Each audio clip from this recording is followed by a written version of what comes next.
Okay, so I just finished watching Dune for the millionth time in honor of Dune 2 coming out. Had to do my rewatch to get the full story, and I've also started re-listening to the book on Audible again. Um, but right off the bat, some of the things that really stand out about the first Dune would be definitely have to be the score, the VFX, the acting, the costume design, the set design, even the prop design.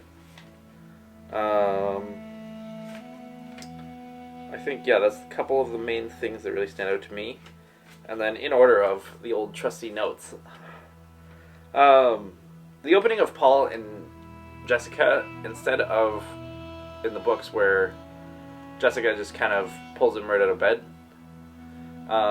them getting to have their kind of breakfast moment beforehand, I think that actually sets up the voice pretty well. It works either way, but in the in the film where you have to kind of move faster than you do in the books, I think it works quite well. Then after the whole Ganja Bar thing, you get Paul learning from the holotapes mixed with his dreams and some other things that come up. I think that actually works really well. Kind of establishes some more about Arrakis and what he's actually getting himself into, and sets up him learning some things for later. Oscar Isaac as Duke Leto is absolutely incredible, and that beard that he has is glorious. I wish I could have such a nice beard, but it will probably never happen. Yeah, I said costume design was great. Oh, the introduction of Jason Momoa as Duncan Idaho is just too good. I don't think there's a better casting you could have gone with. Thinking of who would really stand out in that role, I think he's just perfect for it. Something that actually stood out to me that I only noticed actually on this watch through is how good the VFX actually are on how when Duncan kind of comes in and then lands in a ship, you see the camera panning, it follows his ship, it's exposed, and then you can see the camera actually change exposure slightly to then expose for inside the hangar bay. So then it blows out the side, and the lighting just works really well, where you get this harsh fall off. It'd be like a 2-to-1 ratio, or no, maybe not quite 2-to-1, 4-to-1 lighting ratio from the big open bay, and it just works really well. And then other shots where it kind of pushes and you see the silhouette of them. It's just one of those things where I find a lot of other VFX just have been evenly lighting things, and I think that's one thing that really stands out, is how well lit Dune ends up being. The shields in the original movie that they did came off super goofy, running around as Minecraft characters. The shields in this work really well, especially with the blue and then the red for dead. The fight between Paul and Gurney is basically ripped straight from the books, from what I can remember. I haven't gotten that far in the books, I only just restarted. But that fight works really well. It does change one of the conversations of the Baron with Fade Ralthar and then Piter. It changes it to, what's his name, Raban instead. And they haven't introduced Fade yet, so I don't know why he chose to do that, especially since I know they're introducing Fade in the part 2 now, because he's in most of the first book, he's in most of the book anyways. Another thing too is the suspensor lamps are just perfect. Like, they look like they're ripped right out of the books. The voice sounds awesome in the way it's displayed, where you get the like slight delay or the stacking of different voices. That sounds really awesome. Timothée Chalamet absolutely kills it as Paul. Is he the greatest casting? I don't know. Some people like him, some people I don't think like him very much. I personally really enjoyed him. The scene where he's being tested with the Ganja Bar, he absolutely nails the acting of that scene. I think it just works really well. Then once they're getting onto Arrakis, the whole sequence of them landing and then coming out of the ships with the bagpipes is just, that bagpipe song hits different. I don't know what it is about it, but it's just epic. Then also the costume design of Jessica's dress and then the armor that they're wearing, it just looks really cool. The ornithopters are perfect. Again, they are some of the best VFX I think I've seen. They look fantastic. I don't know if I like how the Harkonnens look. They look just kind of alien, which it works and it doesn't. I don't know. Some of them look fine. Others look a little weird. Yeah, that's one thing I didn't love. Piter is absolutely well cast, though. I think he nails that. I know the actor's name. I'm just totally blanking on it right now in the moment.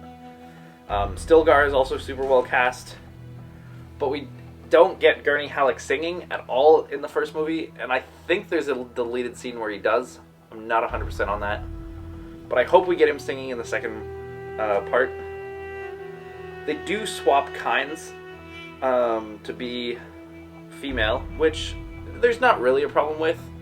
It does for some of the story things of like, oh, like how did Kynes hide the pregnancy so well? But that doesn't really matter. I think it still works either way, and Kynes is still super well acted. I actually really like the actor that they chose for Kynes. I did find a couple of the wide shots looked a little off when they were touring the spice locations.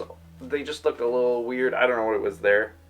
The shots of the worm eating the harvester was absolutely epic. That whole shot where you see Paul holding on and with Gurney, it's epic.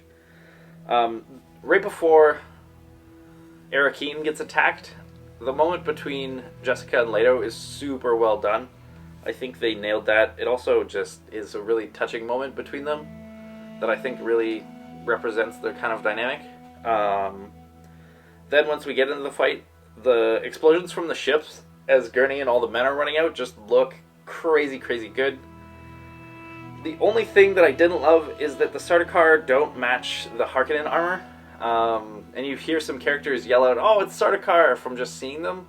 But the whole point is that, like, you don't know that it's Sardaukar, though they do figure it out anyways. I do like that Duncan just wrecks some guys, and then he screams at the other one, and they're just like, yeah, no, you can take the ship.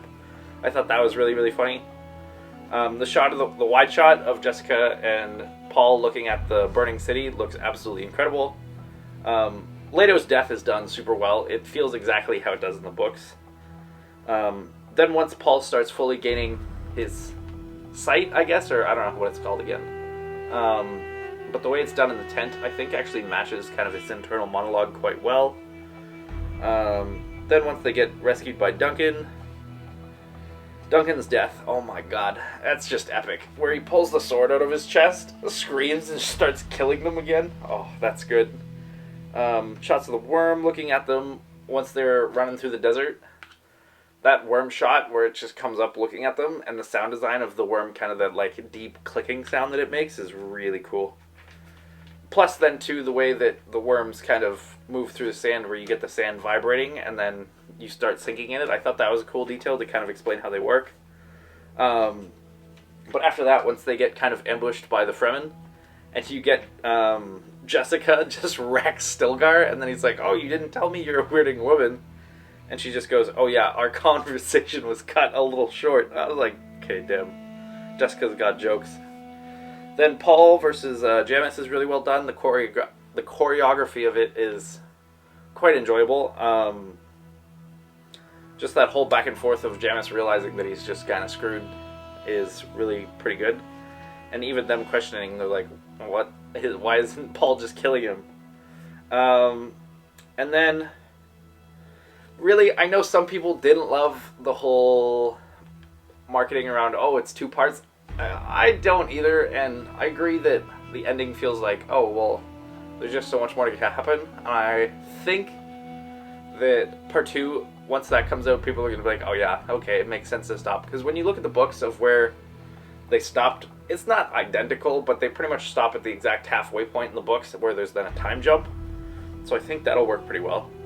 But overall, cinematography is just fantastic. The score is fantastic. The acting, the directing. Denis Villeneuve is probably one of my favorite directors. All the director's assignments I had to do in school, I've just always done about him and his work. Probably by far my favorite director. If I could meet really anyone in Hollywood right now, it would have to be him for sure. Yeah, he's just incredible. Especially when you look at his filmography.